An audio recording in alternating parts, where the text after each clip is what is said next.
Julian Guerrero-Orozco is the Colombian Vice Minister of Commerce, Industry, and Tourism. Before accepting that posting in 2019, he was the Vice President of Tourism at Colombia and was responsible for promoting Colombia as a world-class tourism destination and for working with the industry to enhance its capacity to attract travelers from around the globe. There's a quiet, intense intellectual thoughtfulness to Julian Guerrero. When we first met, he reminded me of a quote by the author Henry Miller that I had forgotten years ago. One's destination is never a place, but a new way of seeing things. He went on to explain that when he took on the role of tourism at Colombia, he felt the necessity of just that, the necessity to find a new way to see things, not just for himself, but for Colombia. He talked of the research they did as they looked to differentiate their country from the rest of the world. He talked about how the marketing of destinations around the world looked, for all intents and purposes, much the same. He found his inspiration in that Henry Miller quote, and it led him to 4 simple questions that would shape his life's work. How can we do something different? How can we fulfill that idea of a destination as a different way of seeing things? How can we connect the individual's internal journey with their external journey? And how can we enrich that inner journey? Colombia has made remarkable progress on the tourism front in the last decade. The Colombian peace agreement with the FARC revolutionary forces marked the beginning of a new era in Colombian tourism. I had the privilege of working in Bogota in the broadcasting industry at the beginning of the millennium, and suffice to say, it's a very different Colombia today. Julian Guerrero stepped up to be vice minister in 2019, and he brings to that role the same thoughtful intensity that defined his time with Colombia. He defines his task with a single central tenet. How do we, as Colombia, make a powerful connection with the rest of the world? And as far as I'm concerned, that's the best place to start. Good morning, Mr. Vice Minister. How are you? Where are you? And what's it like? Hi, David. Thank you very much for the invitation. I'm here in Bogota. It's a little bit chilly today, but it's a beautiful place to be, surrounded by beautiful mountains. The last 10 years of development in your country, I've touched on them. It's been 20 years since I worked in Colombia. It is a remarkable place. I will tell you, I was never short of being fascinated, enthralled, and amazed. But you've come a long way since the year 2000. Talk to me a little bit about that journey, because I know you came up through the system during that time, and I know it shaped your ideals and what you want to do next. So please tell me about that. Well, to start with, I would like to say that Colombia has had in the last years a radical and positive transformation. Colombia, in some sense, has moved from being a problem country to being a solution country. Never before had Colombia been the focus of interest for travelers from around the world that want to explore a destination that is so rich in natural diversity and also in cultural diversity. So I think that we're living a moment of opportunities and we have to make the most of it. And that's why we want to connect in the best way possible to the world, to show the real face of Colombia, not that dark part of history associated with violence and drugs, but that of optimism, of the real people that are joyful, hospitable, and that are so willing to show everything that we have to offer to the world. So when you took on the role first at Colombia, that was roughly what year? That was end of 2016. 2016. Tell me about your focus there and what Colombia's role and function evolved to be in the greater scheme of driving and developing tourism in Colombia.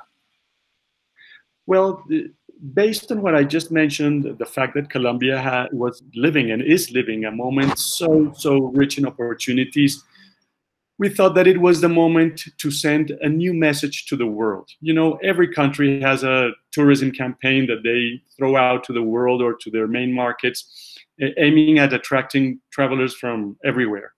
But we had a campaign that was quite successful based on magical realism, that literature that Gabriel Garcia Marquez created and that has become so emblematic of Colombia. And previously we had another great campaign that was called The Only Risk Was Wanting to Stay, that went heads on against the perception of Colombia being a risky destination and sending a little bit controversial but very good message of the risk that you take if you travel is wanting to stay and falling in love with the country. But now we said, you know, as any campaign, they have a cycle of creation, they reach a top point and then they start to fade away. And we thought that we needed to send a new message to the world.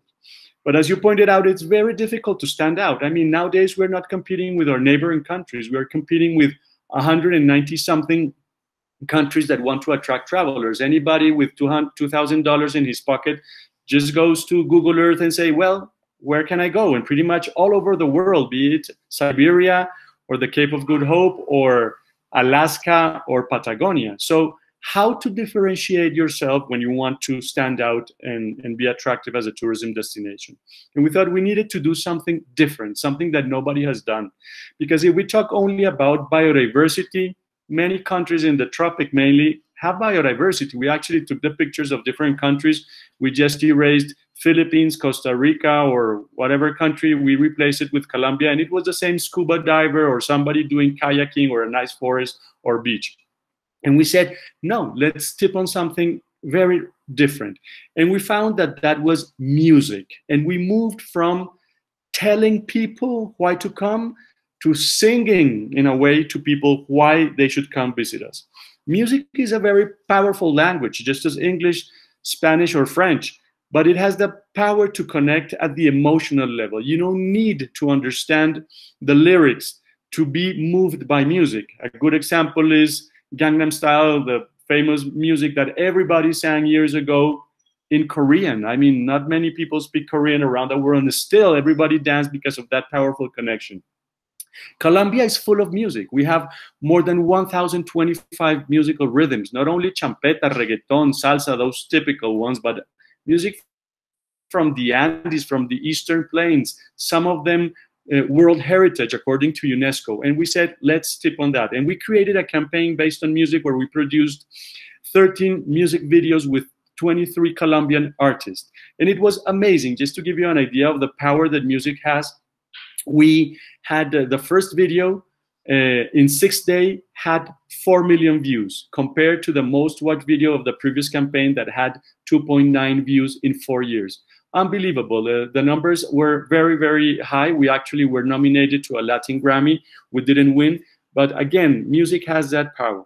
But we thought that conversation was very interesting. And we said, Colombia cannot claim to be the only owners of music worldwide. Every country has music. So we proposed to the UNWTO, the World Tourism Organization, to write the first book study about the relationship between music and tourism. And we launched a white paper on music and tourism called Music is the New Gastronomy, only to attract and generate a conversation about this. We think that something similar to what happened with the gastronomy 20 years ago is going to happen with music from today onwards. And we don't claim to be the only ones. We claim to be the first one to put the topic on the conversation. When you looked at Colombia's unique proposition, you went for authenticity, and you, I'll paraphrase what you said. You can look around the world and be competitive in all sorts of lanes with other people, dining, hotels, etc. But to define Colombia, you're looking for the uniquely Colombian experience. Music fits beautifully in there. What else inspired you at Pro Colombia? What else did you choose to differentiate on? Well, I think that the underlying idea of all the work we've done in this years, whether at Pro Colombia or at the Vice Ministry, is a little bit based on that beautiful phrase that Henry Miller has that you just quoted. Traveling is not only about transporting yourself physically to a place. Traveling is also the inner journey that you undertake inspired by the place, but it's an inner journey in terms of an intellectual journey, an emotional journey, a spiritual journey for some. And the secret of good travel is the ability to connect the physical journey with the inner journey. And I think that the spotlight is shifting from the outer journey to the inner journey. That's why people talk about experiences rather than tourism or travel packages, you know? So I think that we have to concentrate more on the inner journey than on the outer one. At the end of the day, it's not only a romantic idea, it's where real value is. You know, the price of a ticket is the same Bogota to New York. The cost of the entry to a museum or going up to the Empire State, it's exactly the same. But where is the money? The money is in the type of experience that you have. It's different if you travel with a Lonely Planet guide that costs you $20 and tell you where to eat best or the indications to arrive to a tourism attraction, and to travel, for example, with a famous historian or a chef that tells you about the history of a place, the mythology and the stories, its literature, its gastronomy, its music. Then you enrich and enliven your experience, you know? I think that is what remains of the trip. It's not only the physical journey and being able to say, I was there. People are moving from only taking the Facebook picture and posting it on the internet to allow people to know that they've traveled around, but also to share the experience and how that can enrich your life, you know? And I think that that's what we are focusing all about in Colombia. Not only to come here, but to connect, to engage with people and understand and learn from different ways of seeing life in all its diversity. So when you put that into practice and you begin to build out a modern tourism Colombia based on those principles, you go hard to work at creating alignment, and especially, you know, at Pro Colombia, but even more so perhaps now with your purview being commerce, industry, and tourism. Tell me about the networks you've built, and tell me about how the alignment in Colombia has changed in tourism, because I know you've done a lot of work to strengthen that network and to empower it. Yes, absolutely.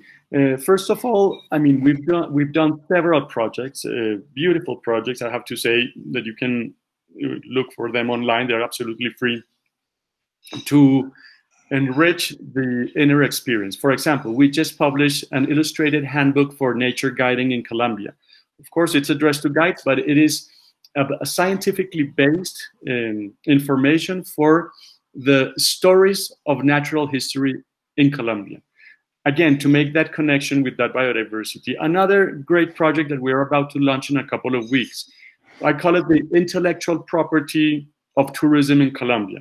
It's not a book about the destinations and the pictures and the maps. It's about taking region by region of Colombia and recovering and putting into a document everything that has to do, again, with literature, with history, with the myths and legends of different regions, with gastronomy, with music, etc. Again, to give added value to that.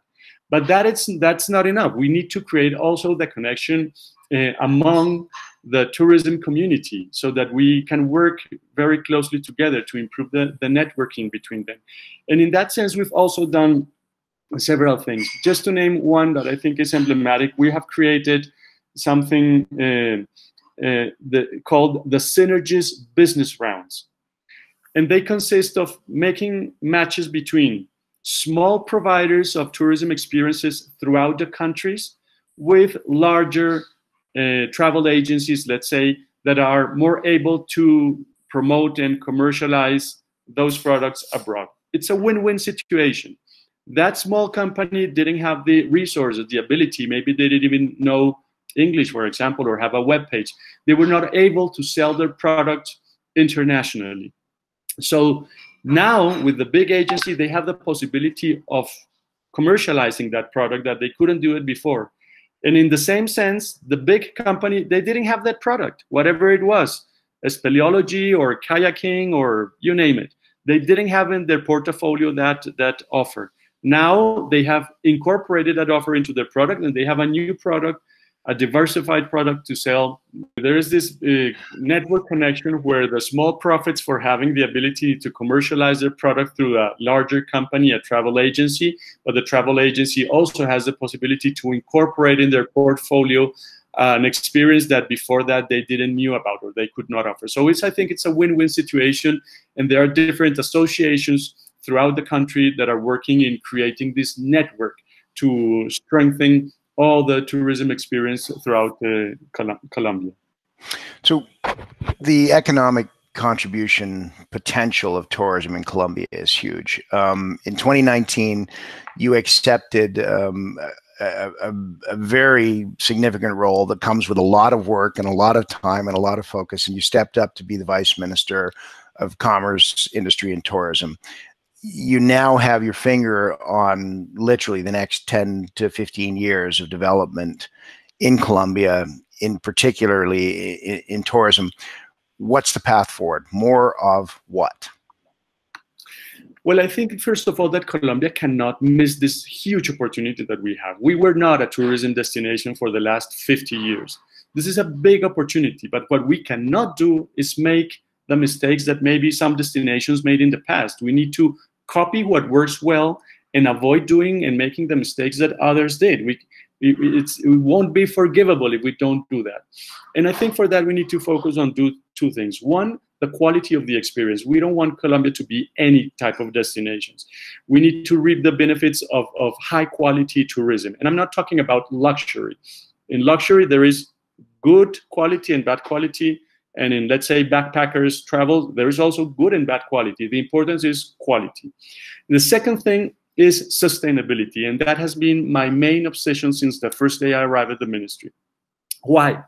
It's not only about philanthropy. It's not love of nature. It's not responsibility for future generations. Of course, those are the things that should inspire us for sustainability.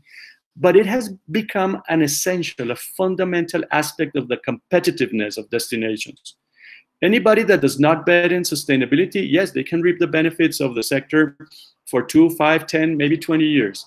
But only the ones that invest heavily in sustainability will reap the benefits of tourism in 50 or maybe 100 years. So we have put sustainability at the core. And I'm not talking about dry toilets or ecotourism only. Every aspect of the industry, whether air transportation, hotel industry, has something to do with sustainability. We're talking here about the big discussions that the world is having. Climate change, the use of sustainable and renewable energy resources, the administration of water resource, which is becoming scarcer and scarcer throughout the world, the disposal of solid residues, the disposition of liquid residues, and again, the last one, the protection and conservation of our biodiversity of flora and fauna. I think that even though tourism is a risk for the environment, it can also have a very positive contribution to the environment. And that's why we just passed a law, the new law on tourism that was sanctioned by the president on 31st December 2020, where it has a big, big central part focused on sustainability, creating the strengthening the sanctions for environmental laws to develop tourism in a sustainable way. But we also launched at the end of last year the first sustainable tourism policy of Colombia. After 1.5 years of work, we researched throughout the world different experiences. We worked together with the UNWTO, with the OECD, and we really looked deep into the best practices worldwide. We launched that policy, and now we're in the process of implementing it. So I love that. And I often say myself, and a number of my peers say the same thing, when it comes to sustainability, offering the traveler a unique and valuable experience is one part of it, but enriching and improving the life of the citizens who make up the destination is the other, and perhaps the most important part of it. And in COVID, we've certainly seen, the idea that when travel is restricted, citizens' opinions on travel matter immensely. We saw in Europe, as far back as a decade ago, the beginning of real pressures on over-tourism that caused destinations to really rethink the relationship with their citizens and really include them in the process and make sure that the value of tourism was shared among the people and understood among the people. When it comes to engaging the people of Colombia in tourism, what does that look like now? I have to confess that it looks very easy. Everybody in Colombia is passionate about tourism. I travel the country every week, not only to the main cities or anything, really to faraway destinations in the middle of the jungle. And the only thing that I find is enthusiasm, willingness to work, to create their own companies, and to, not only thinking about reaping the economic benefits, but really to finding a purpose in life. I think that a beautiful thing that tourism has is not only the possibility of generating income in a rather expedite manner, really quick manner compared to other industries, but it has the power to re-signify people's life. And I think that that's the beauty of tourism, especially in a country like Colombia that has suffered so much because of that history of violence. And I think that many of the either victims or people that were are working in tourism projects, and that's really unbelievable. Just to give you an example, I was a couple of weeks ago in Caquetá, probably one of the most risky or affected regions in Colombia, and the entrepreneurs, the young people that have left behind either illegal crops or things like that, to dedicate themselves to protect natural reserves that they are creating, to develop sustainable tourism where you have beautiful experiences of visiting caves, rivers, and doing all sorts of activities. That is really something very moving. So I have to say, I don't find it hard at all to try to make people believe in some industry. There is a deep conviction throughout Colombia that tourism is a big opportunity, again, to find a meaning, a purpose in life, and in that way also generate income and employment for them. Well, thank you. And I totally agree. I think the world needs more Colombia. It is a truly fascinating place, from the food to the emeralds to the music. It's just a magical place. Let's talk just a very little bit as we close out here about COVID and just where we're at as Colombia. We've been talking to leaders across South America, North America, Europe, Oceania. Top line on the COVID pandemic and what you see?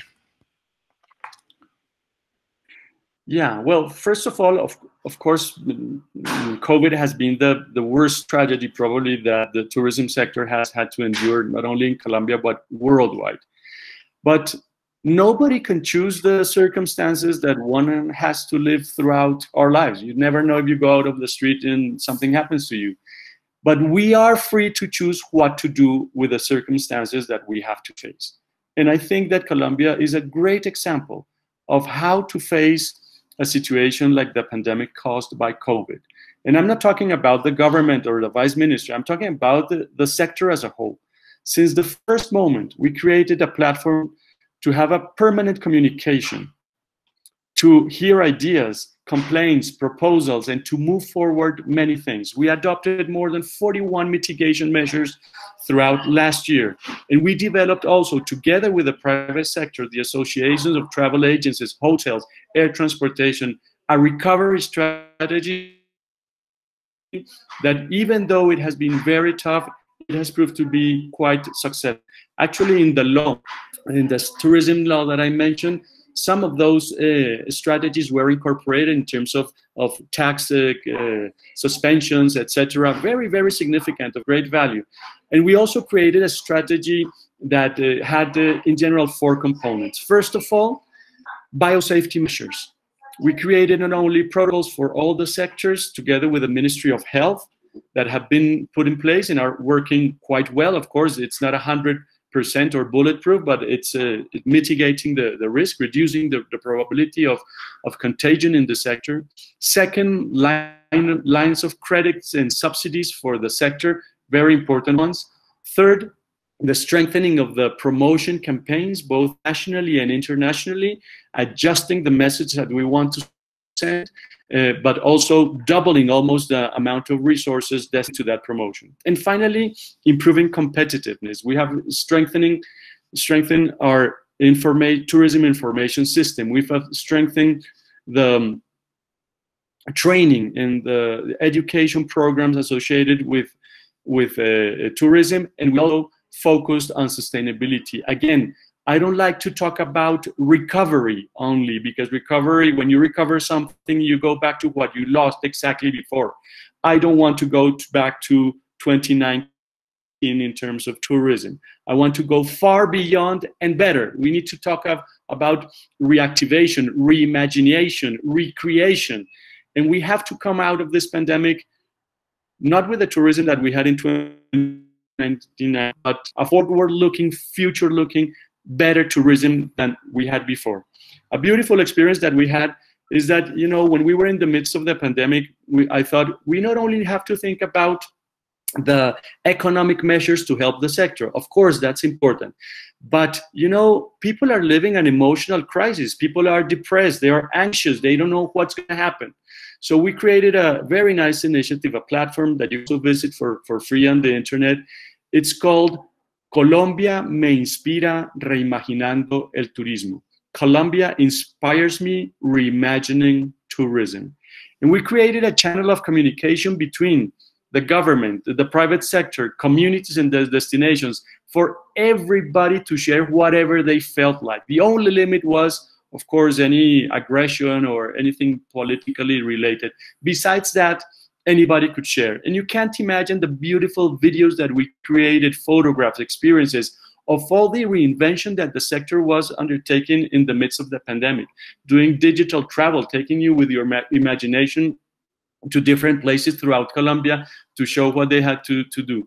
If there is one word that summarizes what the pandemic has been for Colombia, is the word resilience. Colombia has had to endure throughout its history so many different and difficult situations that once again, we proved that we were able to be above and overcome the situations that we have. Now, let me give you a couple of indicators. Yesterday, I had one meeting with the largest OTA from Latin America.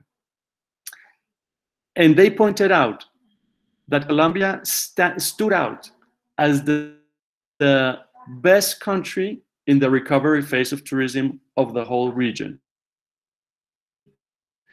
I don't want, of course, not to criticize, but it was very saying the fact that Colombia really has moved quicker, not very quickly because still we're in a difficult situation, but quicker in comparative terms with other countries in the region in terms of the reactivation of air connectivity. We are around 94% of domestic connectivity, hotel occupation, sales of travel agencies. I mean, there we are moving.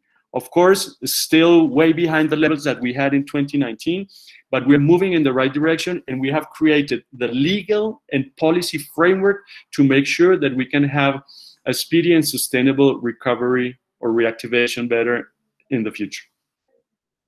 I really appreciate your insights there. And I would say, you know, in the adversity of COVID, in the adversity we face as nations for different reasons, comes the opportunity. And I'm encouraged to see Colombia seizing that opportunity. And I really respect the idea that we're not going back to 2019. We're going forward to 2022. So thank you for that. We're running out of time here. I want to ask you one question, a little unrelated. You were at the London School of Economics. What year? What year? Between 1997 and 1998. All right, so then I have one last question for you. What was your favorite restaurant in Soho? You know, I was a student, and as all students, we couldn't allow ourselves to go to very fancy restaurants. So I loved, there was a really tiny spot that was called, I forgot the name. I think it was Doner 2000. I love chicken doner. You know, the I do. Caught in the or as they would say, there was a place where they prepared. Yes. So if England perfected one thing, it was the doner and the kebab, two imported favorites. For sure, for sure. Listen, it's been a great pleasure to talk to you, and I know how busy you are, and I thank you so much, Mr. Vice Minister, for being here. Maybe we can come back and talk to you in the summer. I look forward to watching the development of Colombia, and I'm really encouraged to see you at the helm there. So thank you so much. No, thank you very much, David. My pleasure, and I look forward to having another conversation in the future.